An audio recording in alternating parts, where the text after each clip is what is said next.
8 ফেব্রুয়ারি 6 সংস্কার কমিশনের পূর্ণাঙ্গ সুপারিশ প্রকাশ, জানালেন আইন উপদেষ্টা। প্রধান উপদেষ্টার সঙ্গে বৈঠক। এই সংস্কার কমিশনের প্রধানরা মিলে সংস্কার কার্যের ক্ষেত্রে আশু করণীয় কি আছে, মধ্যমেয়াদে কি আছে, বা ভবিষ্যতে নির্বাচনের পরে যদি তারা কিছু করতে চায় সেটা কি আছে, সেটা 6টা কমিশন মিলে একটা সর্বসম্মত সুপারিশনামা পেশ করবেন। নির্ধারিত ঠিকানায় আওয়ামী লীগের গবেষণা সেল সিআরআই এর অস্তিত্ব পায়নি দুদক। ব্যাংকে 35 কোটি টাকার এফডিআর এর সন্ধান।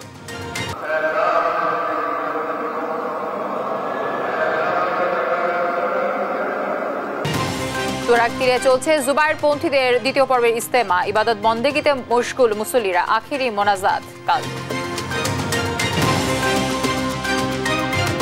দর্শক, আমন্ত্রণ সংবাদ রাতে। শুনছিলেন সংবাদ শিরোনামগুলো, সঙ্গে রয়েছে আমি তানজিয়া জুথি।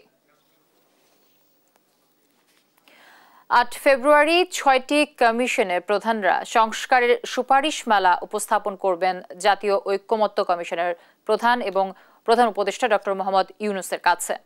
মঙ্গলবার সন্ধ্যায় রাজধানীর ফরেন সার্ভিস একাডেমিতে সাংবাদিকদের একথা জানান আইন উপদেষ্টা আসিফ নজরুল। বলেন, মঙ্গলবার প্রধান উপদেষ্টার সঙ্গে কমিশন প্রধানদের বৈঠকে এ সিদ্ধান্ত হয়। তিনি আরো বলেন, সংস্কার কমিশনের সুপারিশমালা পাওয়ার পর ফেব্রুয়ারির মাঝামাঝিতে রাজনৈতিক দলগুলোর সঙ্গে বৈঠক করবেন প্রধান উপদেষ্টা।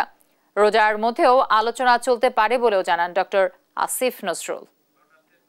প্রধান উপদেষ্টা ডক্টর মোহাম্মদ ইউনূস এবং জাতীয় ঐক্যমত্য কমিশনের প্রধান ডক্টর মোহাম্মদ ইউনূস একটা বৈঠক করেছিলেন সংস্কার কাজের অগ্রগতি সম্পর্কে জানার জন্য। সেখানে কিছু ডিসিশন হয়েছে, এটা আপনাদের জানাচ্ছি। যে সংস্কার কমিশনগুলোর পূর্ণাঙ্গ রিপোর্ট আমরা আশা করছি 8 ফেব্রুয়ারি প্রকাশ করা হবে। 8 ফেব্রুয়ারি একই সাথে এই সংস্কার কমিশনের প্রধানরা মিলে সংস্কার কার্যের ক্ষেত্রে আশু করণীয় কি আছে, মধ্যমেয়াদে কি আছে, বা ভবিষ্যতে নির্বাচনের পরে যদি তারা কিছু করতে চায় সেটা কি আছে, সেটা 6টা কমিশন মিলে একটা সর্বসম্মত সুপারিশনামা পেশ করবেন।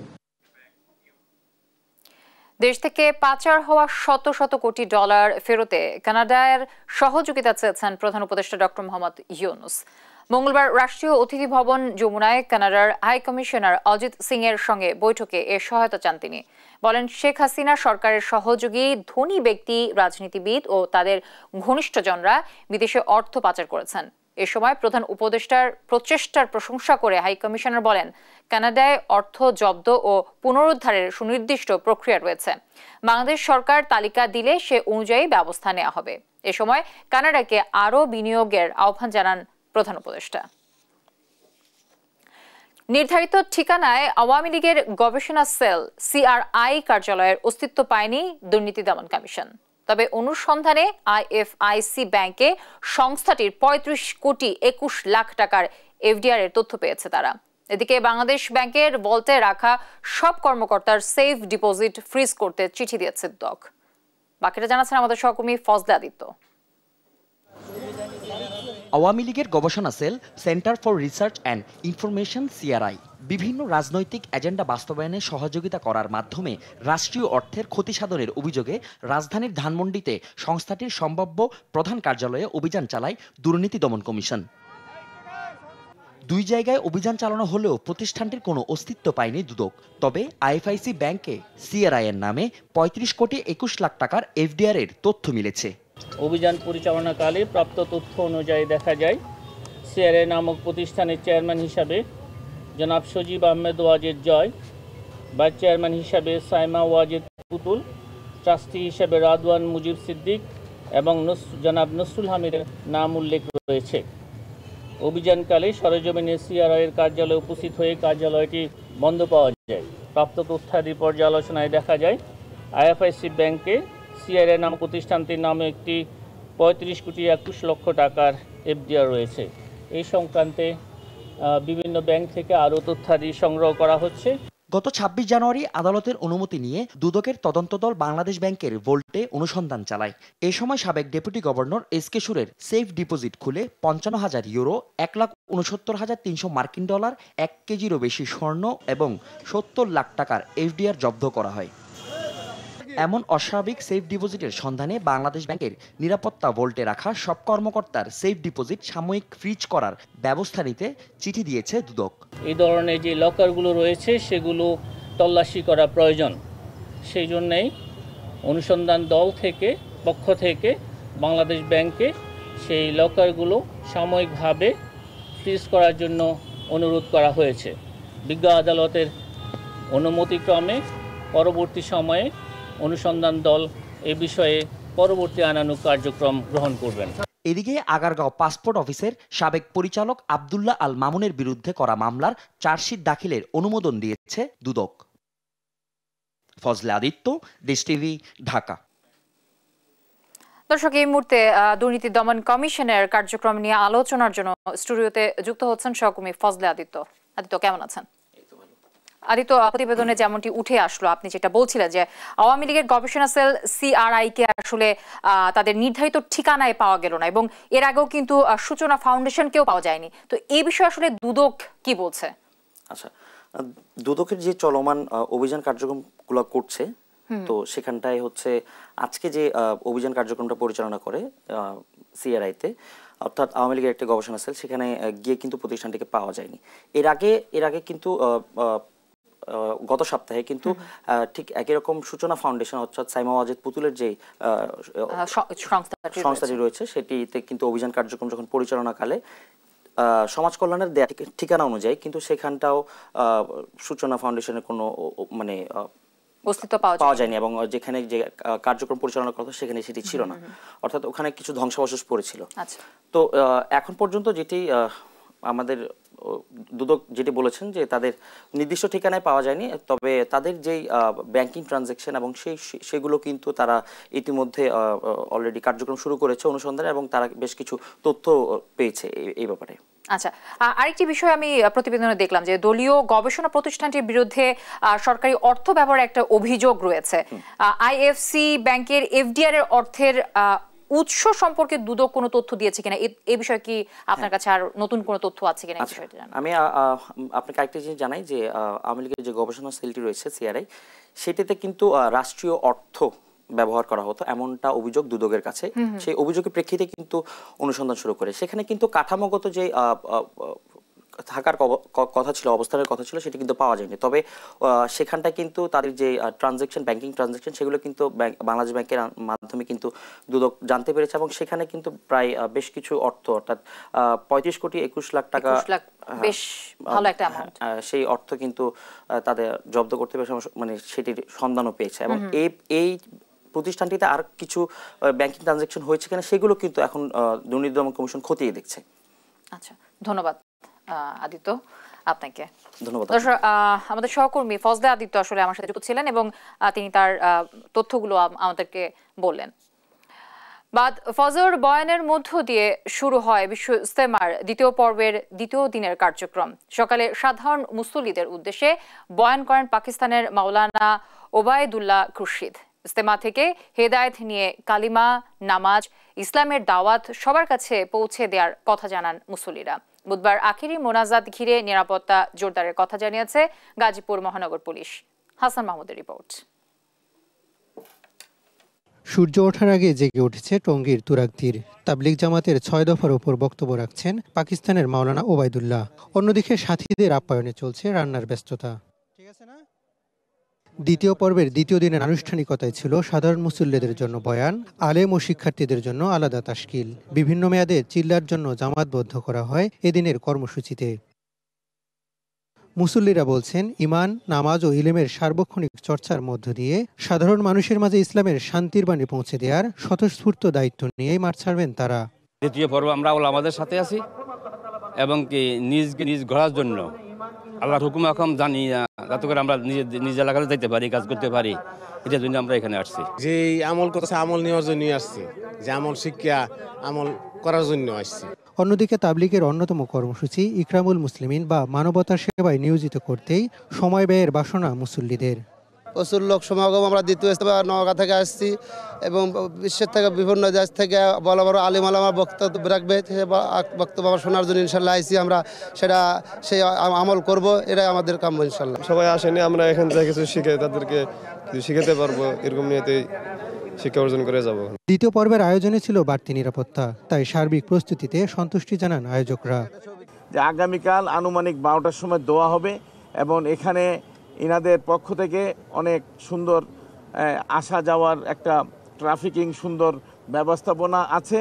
আমরা যারা এখানে আসতে চাই আমরা আসবো ইনশাআল্লাহ, কোনো সমস্যা নেই। বুধবার দুপুর 12টায় আখিরি মোনাজাতের মধ্য দিয়ে শেষ হবে দ্বিতীয় পর্বের বিশ্ব ইজতেমা। এজন্য আনুষ্ঠানিক সব প্রস্তুতি আছে বলে জানান গাজীপুর মহানগর পুলিশ কমিশনার। মুসল্লিদের ভাইদেরকে অনুরোধ করতে চাই, রাস্তাটার মধ্যে আপনারা কখনো মোনাজাতের জন্য বসে যাবেন না এবং মাঠের অনেক জায়গা খালি থাকে। আপনারা যদি আস্তে আস্তে মাঠে ঢুকেন তাহলে জনগণের জন্য সুবিধা হবে। এটির মাধ্যমে আমরা জনগণকে স্বস্তি দিতে পারবো, রাস্তাটা ক্লিয়ার রাখার চেষ্টা করবেন। 6 ফেব্রুয়ারি পুলিশের কাছে ইজতেমার মাঠ আনুষ্ঠানিক বুঝিয়ে দেবে শুরায়ে নিজাম বা মাওলানা জোবায়েরপন্থীরা। 14 ফেব্রুয়ারি থেকে শুরু হবে সাদপন্থীদের বিশ্ব ইজতেমা। টঙ্গী বিশ্ব ইজতেমার মাঠ থেকে হাসান মাহমুদ, দেশ টিভি। টঙ্গীতে চলছে বিশ্ব ইজতেমার দ্বিতীয় পর্ব। জিকির আজগারে মুশকুল মুসল্লিরা। দর্শক, এই নিয়ে আরো জানাতে যুক্ত হচ্ছেন সহকর্মী দেওয়ান ইমন। ইমন, কেমন চলছে আসলে ইজতেমার দ্বিতীয় পর্ব এবং কি বলছেন আসলে মুসল্লিরা? জ্যোতি, আপনাকে ধন্যবাদ। আমি এই মুহূর্তে রয়েছি টঙ্গী ইজতেমা ময়দানে এবং আপনি যেমনটি জানেন যে জুবায়েরপন্থীদের প্রথম পর্বের যে দ্বিতীয় ধাপের ইজতেমার কার্যক্রম সেটি কিন্তু গতকালকে থেকে শুরু হয়েছে এবং আজকেও কিন্তু আমরা সারাদিন দেখেছি যে যারা মুরব্বী রয়েছেন ধর্মীয় তারা কিন্তু তাদের বয়ান পেশ করছেন এবং আপনি দেখতে পাচ্ছেন যে এখানে কিন্তু লাখ লাখ ধর্ম তারা কিন্তু দেশের 22টি জেলা থেকে ঢাকার এক অংশ জেলা থেকে তারা এখানে এসেছেন এবং আজকে বয়ান করছেন ভারতের মাওলানা জোহাইরুল হাসান এবং আর বাংলায় তা তর্জমা করছেন মাওলানা জাকারিয়া। আপনি যদি এখনকার চিত্রটি একটু দেখাই যে কিছুক্ষণ আগেও কিন্তু এখানে বয়ান চলছিল এবং যেহেতু নামাজের সময় হয়ে গেছে তাই কিছুক্ষণের জন্য কিন্তু সেই বয়ানটি স্থগিত রয়েছে এবং নামাজের পরপর কিন্তু আবার যে কার্যক্রম সেটি কিন্তু চলবে। এবং পাশাপাশি আপনাকে আরেকটি তথ্য দিই যে আজকে কিন্তু ইজতেমা মাঠে আরও একজনের হৃদরোগে আক্রান্ত হয়ে কিন্তু আরো একজনের মৃত্যু হয়েছে। পাশাপাশি এখানে কিন্তু আজকে আরো ধর্মীয় অনুসারে কিন্তু আরো 23টি বিয়ে সম্পন্ন হয়েছে। আর আপনি যেটি জানেন যে ইজতেমা মাঠের উত্তর পশ্চিম পাশে কিন্তু এখানে বিদেশি নিবাস হয়েছে, সেখানে কিন্তু 72টি দেশের 2000-এরও অধিক বিদেশি কিন্তু সেখানে অবস্থান করছেন। আর আমরা এসব সব মিলিয়ে আইন শৃঙ্খলার পরিস্থিতি যদি আপনাকে একটু বলি যে এখনো পর্যন্ত কিন্তু ওই ধরনের কোনো অপ্রীতিকর ঘটনা ঘটেনি এবং আইন শৃঙ্খলা বাহিনীর পক্ষ থেকে কিন্তু সাদা পোশাক এবং পোশাকধারীরা কিন্তু এখানে অবস্থান করছেন এবং যারা এখানে ইজতেমা ময়দানে যারা এসেছেন বিভিন্ন জেলা থেকে তারা বলছেন যে দিনের পথে চলতে, আল্লাহর পথে চলতে এবং ইহকাল এবং পরকালের শান্তির জন্যই কিন্তু তারা এখানে এসেছেন এবং তারা এখানে এসেছেন এবং তারা বলছেন যে যেহেতু এবারের ইজতেমাটি 2 ধাপে অনুষ্ঠিত হচ্ছে সে কারণে কিন্তু খুব সুশৃঙ্খল পরিবেশ বজায় রয়েছে এবং এটি আগামীকাল যে দ্বিতীয় ধাপের কার্যক্রমটি চলছে এটি আগামীকাল আখেরি মোনাজাতের মধ্য দিয়ে শেষ হবে। এরপরে কিন্তু আপনি যেমনটি জানেন যে সাতপন্থীদের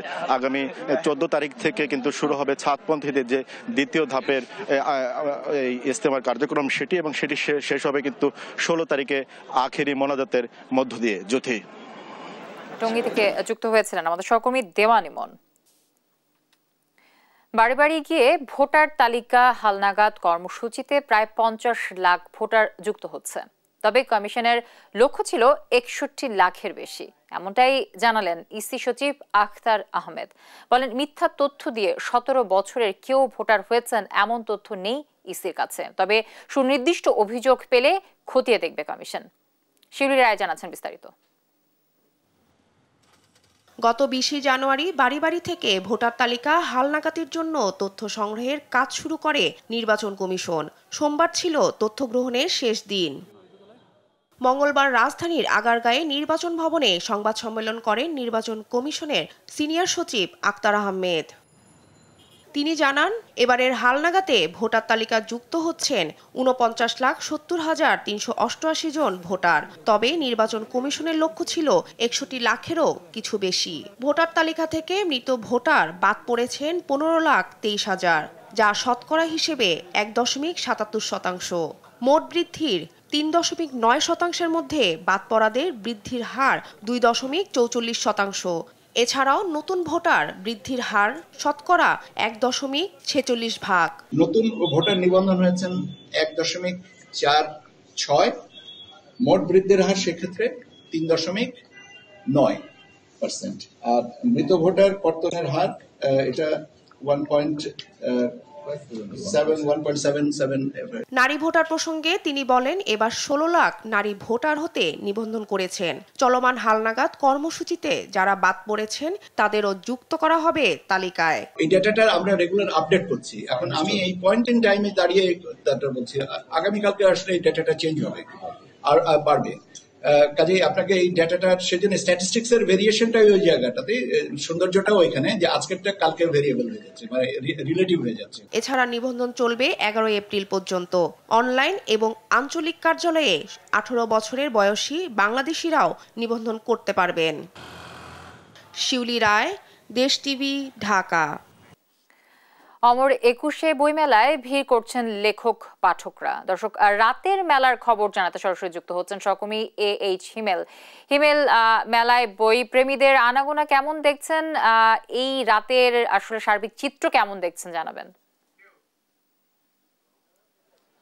আমি এই মুহূর্তে আছি অমর 21-এর যে প্রাঙ্গণ, সেই প্রাঙ্গণে। এইখানে দুপুর 3টার পরপর কিন্তু পাঠকরা আসা শুরু করেছেন এবং শুরুতে পাঠকরা কম থাকলেও, তাদের সংখ্যা কম দেখা গেলেও বেলা বাড়ার সাথে সাথে অর্থাৎ সন্ধ্যার পরপর কিন্তু যথেষ্ট পাঠকদের দেখা গিয়েছে, লক্ষ্য করা গিয়েছে। এইখানকার যে অবস্থা, এইখানে হচ্ছে আমরা এখানকার পাঠকদের সাথে কথা বলার চেষ্টা করেছি। তারা যেটা জানাচ্ছেন, তারা বিভিন্ন স্টলে এবং প্যাভিলিয়নে আসছেন এবং তাদের বিভিন্ন পছন্দের বই তারা দেখছেন এবং তারা হচ্ছে যে তাদের পছন্দের বইগুলো কিনছেন।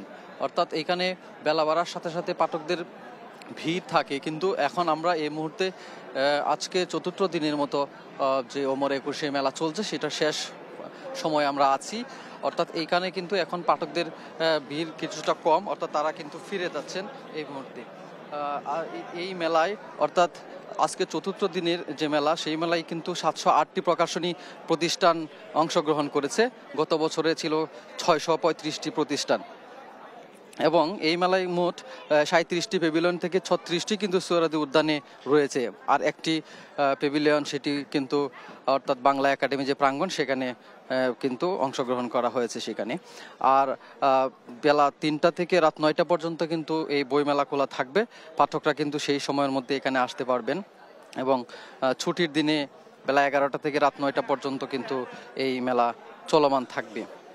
এখানে পাঠকরা তারা হচ্ছে তাদের যে বইগুলো, তাদের যে পছন্দের বইগুলো, সেগুলো কিন্তু তারা ঘুরে ঘুরে বিভিন্ন স্টল দেখছেন এবং যেহেতু এখন একদম মেলার শেষের দিকে, সেই ক্ষেত্রে কিন্তু পাঠকদের আনাগোনা এবং তাদের যে ভিড়, সেগুলো কিন্তু কম লক্ষ্য করা যাচ্ছে। আমরা বিক্রেতাদের সাথে কথা বলার চেষ্টা করেছি। তারা যেটা জানাচ্ছেন, যেহেতু এটা শুরুর দিক, অর্থাৎ যেহেতু আজকে 4র্থ দিনের মতো মেলা চলছে, সেই ক্ষেত্রে কিন্তু বেচা বিক্রি কিন্তু অনেকটাই কম বলছেন তারা। আমরা একজন বিক্রেতার সাথে কথা বলার চেষ্টা করব যে এখানকার যে পরিস্থিতি, অর্থাৎ পাঠকরা কেমন আসছেন এবং তাদের বেচা বিক্রির ব্যাপারে।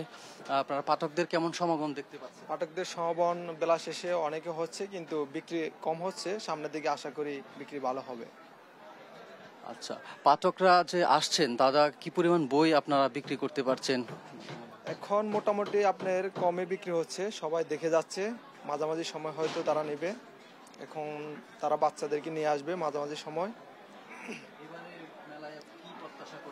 এবারের মেলায় খুবই ভিন্ন রকম দেখা যাচ্ছে, গতবারের চেয়েও অনেক জাঁকজমক হয়েছে, অনেক সুন্দর নিরিবিলি পরিবেশ। আশা করছি অনেক বিক্রি হবে আমাদের এবছর, অনেক লোকের সমাগম দেখতে পাচ্ছি। আপনাকে উনি যেটা বলছিলেন, অর্থাৎ উনি যেটা বলছেন যে যেহেতু মাসের শুরু, অর্থাৎ 4র্থ দিন চলছে, সেই ক্ষেত্রে পাঠকদের সমাগম থাকলেও কিন্তু এখানকার পাঠকরা হচ্ছে তারা বিভিন্ন স্টল প্যাভিলিয়ন কিন্তু ঘুরে দেখছেন, সেই ক্ষেত্রে কিন্তু বেচা বিক্রি কিছুটা কম হচ্ছে। তো তার উনি যেটা বলছেন যে দিন গড়ার সাথে সাথে, অর্থাৎ সামনের দিনগুলোতে কিন্তু পাঠকদের সমাগম বাড়বে এবং বেচা কেনা কিন্তু বাড়বে। সেটাই কিন্তু এখানকার বিক্রেতা যারা আছেন, অর্থাৎ স্টলগুলোতে স্টল মালিকরা কিন্তু সেই জিনিসগুলোই বলার চেষ্টা করছেন। অর্থাৎ এখানকার যে এখন সর্বশেষ পরিস্থিতি, যেহেতু রাত 9টা একদম শেষ সময় আমরা চলে এসেছি, সেখানে কিন্তু পাঠকদের আনাগোনা খুব কম লক্ষ্য করা যাচ্ছে এবং তারা কিন্তু বাসায় ফিরে যাচ্ছেন। আমার কাছে বইমেলা থেকে এই ছিল সর্বশেষ। জ্যোতি। বইমেলা থেকে যুক্ত হয়েছিলেন আমাদের সহকর্মী AH হিমেল।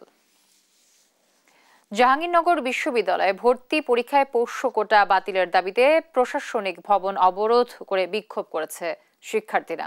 এ সময় ভবনের ভেতরে আটকা পড়েন কর্মকর্তা কর্মচারীরা।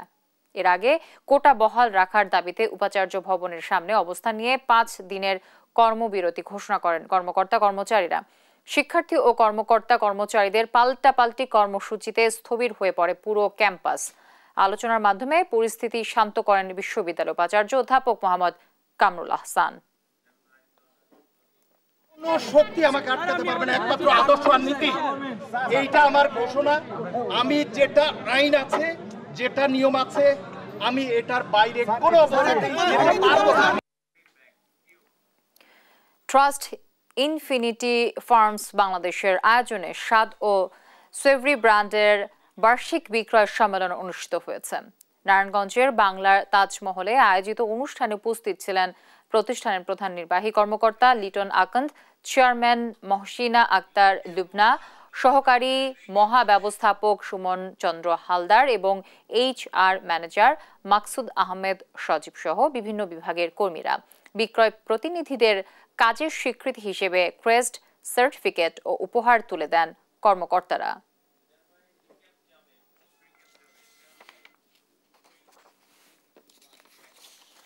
এ পর্যায়ে সংবাদদাতার শিরোনামগুলো জানিয়ে দিচ্ছি আরো একবার।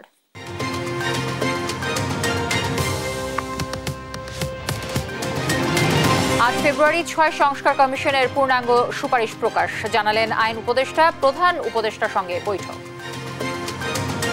এই সংস্কার কমিশনের প্রধানরা মিলে সংস্কার কার্যের ক্ষেত্রে আশু করণীয় কি আছে, মধ্যমেয়াদে কি আছে, বা ভবিষ্যতে নির্বাচনের পরে যদি তারা কিছু করতে চায় সেটা কি আছে, সেটা 6টা কমিশন মিলে একটা সর্বসম্মত সুপারিশনামা পেশ করবেন।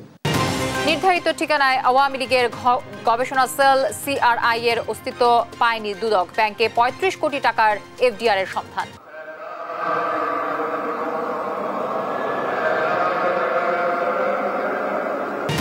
তুরাগতীরে চলছে জুবায়েরপন্থীদের দ্বিতীয় পর্বের ইজতেমা। ইবাদত বন্দেগীতে মশগুল মুসল্লিরা, আখেরি মোনাজাত কাল। দর্শক, এই ছিল এখনকার সংবাদ রাত। পরে বুলেটিন দেখার আমন্ত্রণ রইল। এছাড়া দেশ টিভির সর্বশেষ সব খবর পেতে ভিজিট করুন www.desh.tv। ফেসবুকে আমাদের সঙ্গে যুক্ত থাকুন দেশ টিভি অথবা দেশ টেলিভিশন পেজে। এছাড়া সর্বশেষ সব ভিডিও পেতে ইউটিউবে আমাদের হ্যান্ডেল @দেশ টেলিভিশন অথবা @দেশ টিভি নিউজ থেকে সার্চ করুন। ধন্যবাদ সবাইকে সঙ্গে থাকার জন্য।